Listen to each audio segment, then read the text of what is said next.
बुलढाणा जिल्ह्यातील खामगाव येथील घाटपुरी नाका परिसरातील एका मोकळ्या जागेतील गवताला आग लागल्याने आग पसरत गेल्याने उभ्या असलेल्या चारचाकी वाहनाने पेट घेतला। या आगीत चारचाकी वाहन जळून खाक झाल्याची घटना दुपारी घडली। बुलढाणा जिल्ह्यातील खामगाव येथील घाटपुरी नाका परिसरात मोकळ्या जागेतील गवताला आग लागल्याने सदर आग पसरत गेल्याने उभ्या असलेल्या चारचाकी वाहनाने पेट घेतला।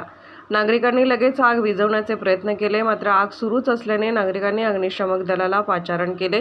घटनास्थळी अग्निशमक दलाचे कर्मचारी यांनी पोहोचून आग विझवली। या आगीमध्ये चारचाकी वाहन जळून खाक झाल्याने वाहनाचे मोठे नुकसान झाले आहे।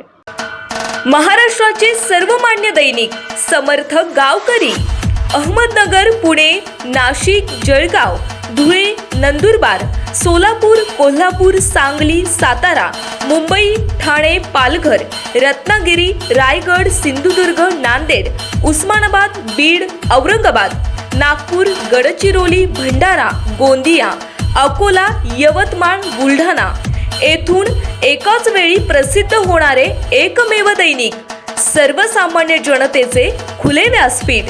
संपादक आहेत विश्वासराव आरोटे। मोबाईल नंबर आहे 94 23 38 85 08। दुसरा मोबाईल नंबर 94 23 46 72 72। तिसरा मोबाईल नंबर 75 88 15 0001। वेबसाईट आहे sgavkari.com। मेल आयडी आहे akl gavkari@gmail.com।